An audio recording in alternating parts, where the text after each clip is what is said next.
You are sitting in a crowded room. People are laughing. Conversations are happening everywhere. Someone is telling a story, and the whole group leans in. And you are on the outside of all of it, not because anyone told you to leave, not because anything went wrong, just because somehow, without anyone deciding it, you ended up alone in a room full of people, and something in your chest hurts, not metaphorically, not emotionally, physically, a dull pressure that sits right behind your ribs and does not move. Most people assume that it's just sadness, a feeling, something that lives in the mind and stays there. Science discovered something different. In 2003, a researcher named Naomi Eisenberger at UCLA ran one of the most quietly devastating experiments in the history of social neuroscience.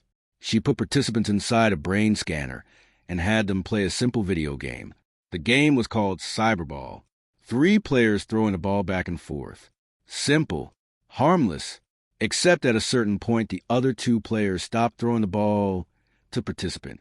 They just kept throwing it to each other.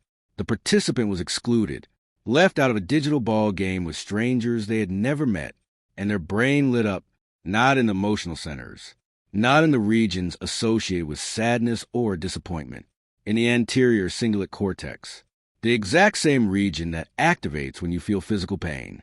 Being left out of a ball game with strangers activated the same part of the brain as being burned, as being cut, as being physically hurt. Your brain does not distinguish between social pain and physical pain. To your brain, they are the same thing. This is where most people stop. They hear that loneliness hurts like physical pain, and they find it interesting, and they move on. But here is what that actually means. Pain exists for a reason. Physical pain is a warning system. Touch something hot, and your hand pulls back before you even decide to move it. Pain is your body telling you something is wrong. Something needs to change. Something is threatening your survival. If social pain activates the same system, then your brain is treating loneliness the same way, not as a feeling to process, as a threat to survive. In 2015, a team of researchers led by John Cacioppo at the University of Chicago published findings from a decade of research on loneliness. What they found was not what anyone expected. Lonely people had measurably higher levels of cortisol in their blood. Cortisol is the stress hormone your body releases when it believes you are in danger, when a predator is nearby, when you are about to be attacked. Lonely people were walking around in a constant low-level state of biological emergency. Their immune systems were suppressed. Their sleep was disrupted even when they got enough hours. Their cardiovascular system was under stress. Cacioppo called it hypervigilance. A lonely brain does not rest. It scans. It watches. It looks for threats everywhere. And here's the cruelest part. This hypervigilance makes loneliness worse.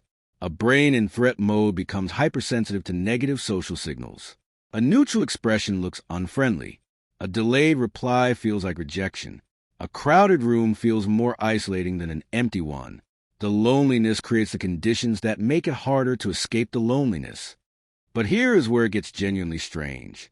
Chronic loneliness was found to increase the risk of early death by 26%. It was more dangerous than obesity, more dangerous than excessive drinking, comparable in its health effects to smoking 15 cigarettes a day. Sitting alone was killing people, not through depression, not through suicide, through the slow biological deterioration of a body that believed it was under constant threat and never got the signal that the threat had passed.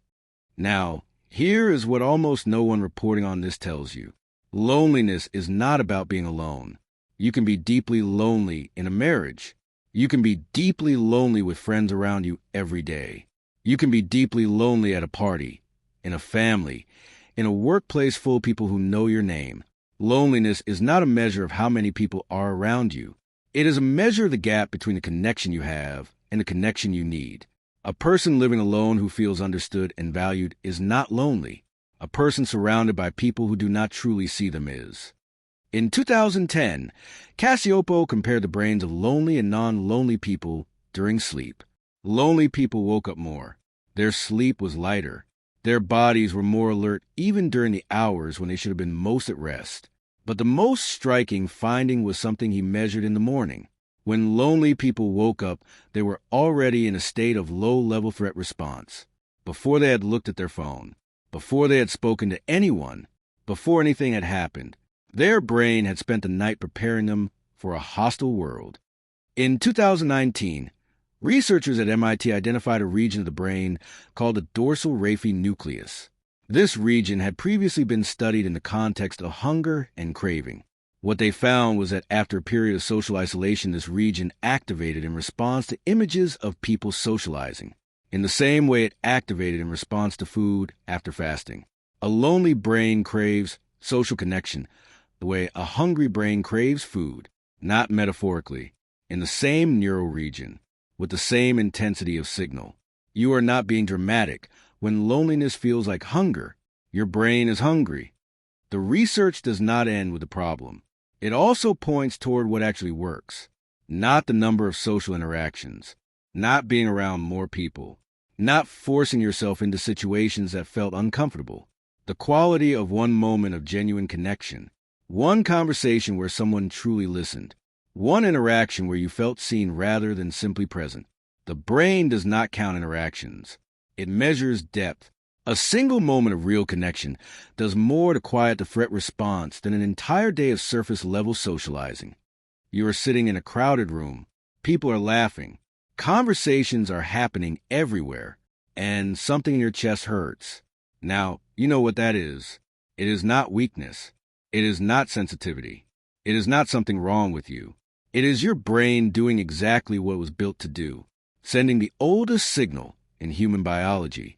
You need to be found, not by more people, by the right one. Even once, even briefly, that is enough to tell your brain that the threat has passed. And sometimes that is all it takes to start feeling human again.